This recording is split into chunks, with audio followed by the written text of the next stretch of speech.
En el marco de la nueva estrategia de seguridad anunciada por la Casa Blanca, esta semana el presidente Donald Trump anunció justamente la construcción de nuevos buques de guerra con la más alta tecnología. Testimonios, a ver.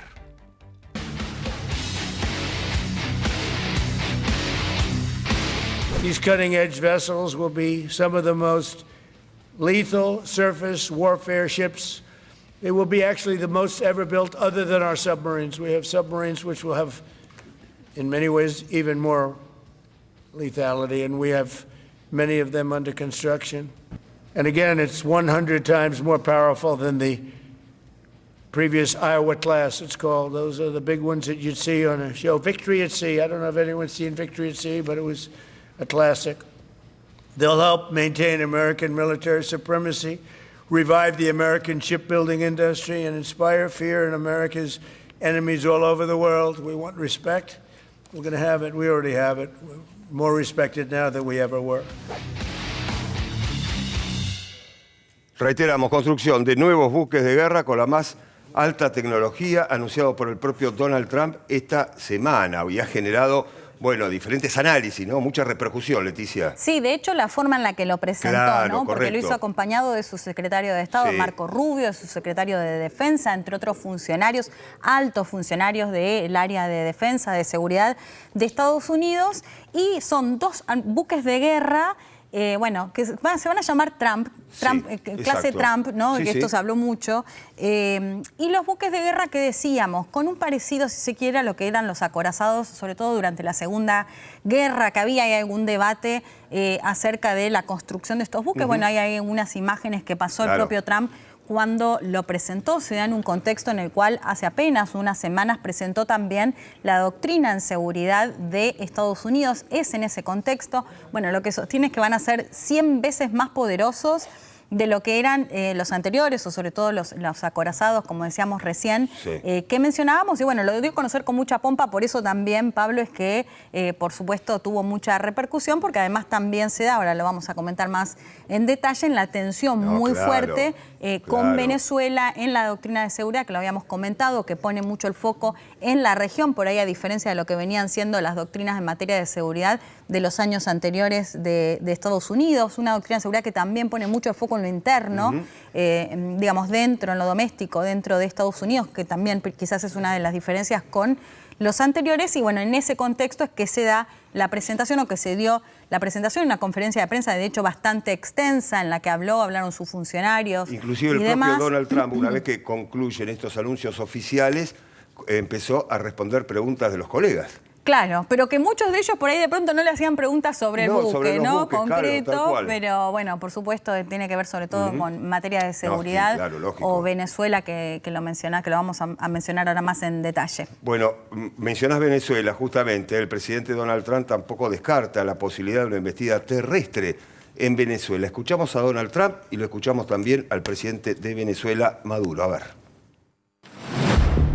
Ustedes ven esta conducta extraña de piratería que hoy está siendo denunciada en el Consejo de Naciones Unidas. El Consejo de Seguridad está dándonos un apoyo abrumador a Venezuela y el derecho a la libre navegabilidad, al libre comercio.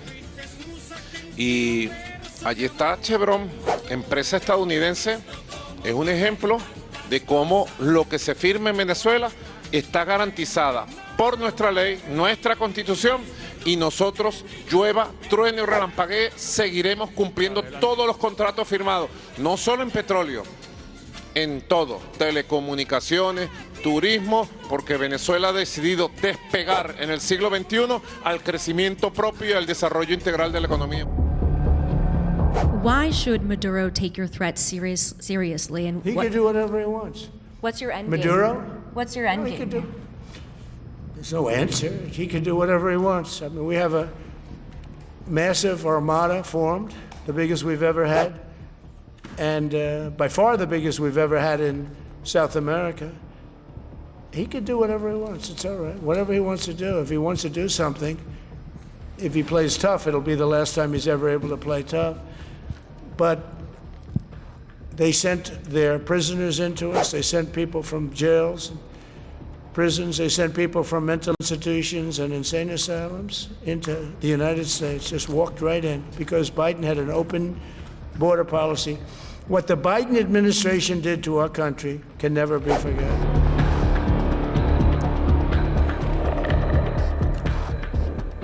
A ver, posibilidad de embestida terrestre a Venezuela por un lado, pero continúa una fuerte presencia de buques de los Estados Unidos, Leticia, en el Mar Caribe frente a las costas de Venezuela. Así es, Pablo, y como novedad de los últimos minutos en este contexto, que ahora lo vamos a analizar un poco más en detalle, se conoció que el gobierno de Maduro liberó 99 presos políticos.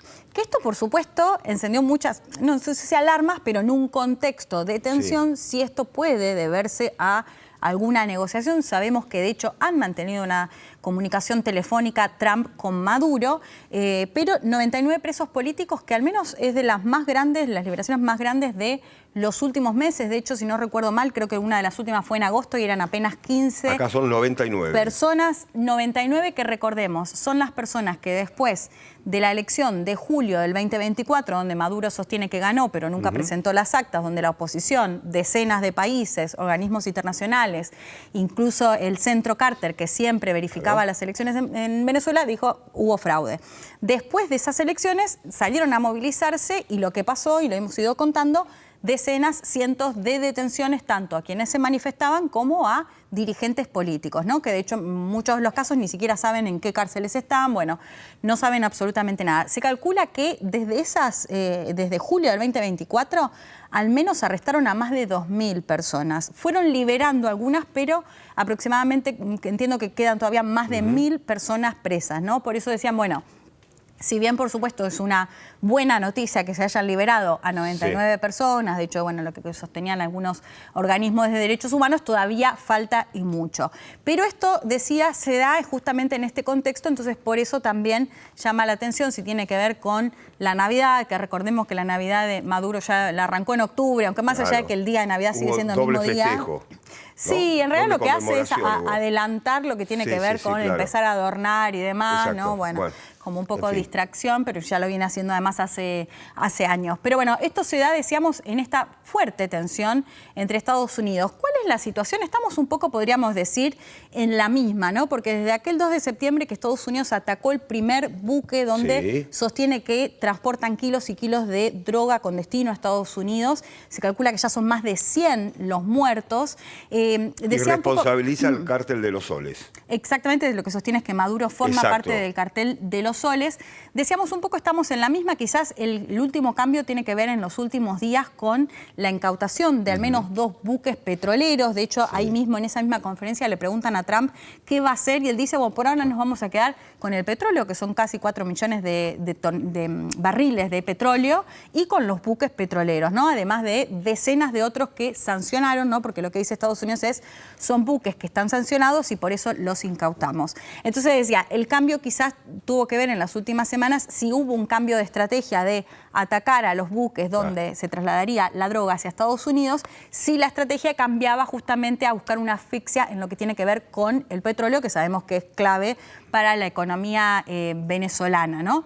Eso diría que es el cambio. Todavía sigue de fondo la gran pregunta que Trump ha amenazado en varias oportunidades. De hecho, bueno, ahí mismo veíamos que decía, si Maduro quiere jugar duro, que lo haga, pero será la última vez, ¿no? Un poco eso. La pregunta, digo, sigue siendo si efectivamente va a intervenir o si, como también es conocido mucho Trump, que presiona para negociar. Y estamos viendo, por eso decía, a la par esta liberación de 99 personas, que no sabemos si tiene alguna relación o no, pero la pregunta sigue siendo si efectivamente va a intervenir, si la finalidad tiene que ver con combatir a las drogas, como lo había propuesto Trump en su momento, si tiene que ver con la búsqueda del cambio de régimen de Nicolás Maduro. Esto, por supuesto, es la gran pregunta también. Recordemos que, de hecho, en esa llamada telefónica se había hablado de la posibilidad o de que habían llegado a negociar la salida directamente de Maduro de Venezuela, pero un Maduro que por lo pronto se muestra cantando, se muestra en una realidad paralela. Un poco eso es lo que al menos él deja mostrar, digamos. Y de hecho algunos análisis de algunos medios venezolanos decían, bueno, ¿a los venezolanos les preocupa la intervención o están más preocupados por la economía y la situación actual? como, bueno, parte de algo que ¿Y todavía... cuál fue la conclusión, Leticia? Es difícil llegar a una conclusión, claro. pero bueno, como que decían que les preocupaba que no habían podido comprar demasiados Bueno, regalos claro, de Navidad lógico. o situaciones, digo, de lo cotidiano, planteando sí. A ver, hay varios análisis que sostienen o que no creen que pueda llegar a intervenir y creen más en esta postura que yo te mencionaba. Pero Donald Trump también en las últimas horas habló de la posibilidad de una embestida terrestre a Venezuela. Claro, por eso digo, pero hay varios análisis que dicen, bueno, en realidad Trump lo hace buscando presionar, Está bien. viendo hasta dónde puede llegar, si logra, por ejemplo, un cambio de régimen, que lo decíamos, en el caso de Venezuela, cuesta creer que eso suceda si no se rompen lo que son las fuerzas militares que lo siguen apoyando fuertemente, Sí. ¿no? De hecho, después se han conocido varios medios y notas en los que sostenían de posibilidades de acordar con alguien muy cercano a Maduro la posibilidad, Sí. digamos, de una salida. Pero bueno, eso por lo pronto sigue siendo el gran interrogante. Lo que decía es, hay algunos análisis que sugieren, bueno, Trump avanza y presiona para ver hasta dónde puede presionar y no necesariamente va a intervenir. Pero en algún momento se va a acabar el tiempo, Leticia. No, y por otro lado cuesta ¿Verdad? creer que si no hay un cambio de régimen, si no Sí. sucede nada a priori, que Trump diga, bueno, movilicé el mayor portaaviones del mundo a las costas venezolanas, digo, como qué victoria se llevaría ahí un Trump después de todos estos meses, ¿no? Como que cuesta creer que se quede así con las manos vacías, Por por eso te decirlo de digo, alguna tal forma. cual. Pero bueno, son todos, digamos, los análisis que hay sobre la mesa, con la pregunta, por supuesto, que sigue siendo de fondo, si puede llegar a intervenir, si Nicolás Maduro se puede llegar a ir de Venezuela, si va a dejar el gobierno. Bueno, todavía lo veremos porque al menos la tensión por ahora continúa Leticia, en esta claro, y situación. mientras tanto se reunió el Consejo de Seguridad de Naciones Unidas, ¿no? Justamente por este tema. Sí, así es, bueno, ahí lo mencionábamos Sí, también, sí, pero bueno, veremos, porque bueno, también lo que en el caso de Estados Unidos, por ejemplo, lo que tiene que ver con el Congreso y cómo se están llevando adelante los operativos, sobre todo lo que tiene que ver con los buques, que además recordemos que no son solo buques venezolanos, sino que también, o no solo, digamos, de nacionalidad venezolana, sino también colombianos y ecuatorianos, y de hecho ahí es interesante porque las posturas de estos gobiernos son distintas. En el caso de Daniel Noboa, por ejemplo, de Ecuador, recibió en los últimos días miembros de las Fuerzas Armadas de Estados Unidos, al menos lo que informaron, para combatir al narcotráfico. En el caso de Colombia viene teniendo una pelea muy fuerte con Gustavo Petro, digamos, Sí. acerca de estos ataques. De hecho, en alguna que otra oportunidad que se dio a entender que podía llegar a continuar con, digamos, enfocándose en Colombia, o que el propio Trump ha dado a entender que Gustavo Petro formaba parte del narcotráfico. Bueno, algo que Petro le ha contestado y ha generado, por supuesto, ahí también una tensión muy fuerte entre estos dos países. Bueno, es un tema que vamos a seguir, para dar mucho que hablar el día a día de anuncios por parte de Donald Trump y las respuestas por parte de Nicolás Maduro desde Venezuela. Y ahora nos centramos en Groenlandia. Y esta pregunta, ¿por qué el presidente Donald Trump, por qué Estados Unidos quiere a Groenlandia? Ya forma parte de la agenda. Lo había anunciado hace meses atrás y ahora volvió justamente a hacer hincapié en que quiere a Groenlandia los Estados Unidos. Bueno, algunos datos, Leticia, si te parece. El mandatario nombró al gobernador de Luisiana como enviado especial. Groenlandia es la isla más grande del mundo y se ubica en el Ártico. Tiene una población cercana a las 57.000 personas concentradas en su capital y es un territorio autónomo bajo soberanía de Dinamarca. En la isla funcionan, bases militares danesas y estadounidenses. Y en los últimos años creció el interés por sus recursos naturales, incluidas tierras raras, uranio y hierro. Desde Copenhague, el ministro de Asuntos Exteriores, bueno, por supuesto, rechazó la iniciativa y afirmó en un comunicado que todos, incluido Estados Unidos, deben mostrar respeto por la integridad territorial del Reino de Dinamarca. También se expresaron en forma conjunta la presidenta de la Comisión Europea y el presidente del Consejo Europeo. Señalaron en un mensaje que la seguridad del Ártico es una prioridad estratégica para la Unión Europea y remarcaron la voluntad de trabajar con aliados y socios. Pero Donald Trump sigue insistiendo que quiere a Groenlandia.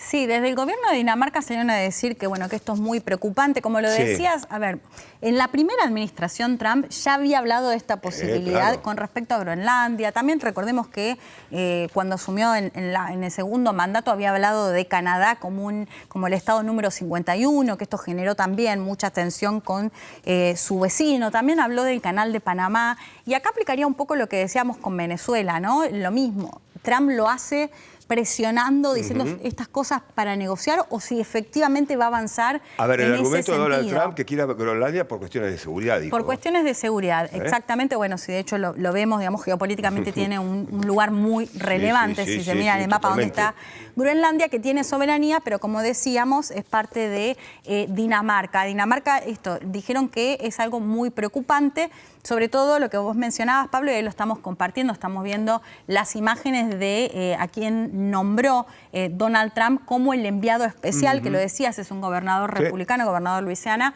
que va a ser el enviado especial. De hecho, él dijo, bueno, esto es un honor para mí.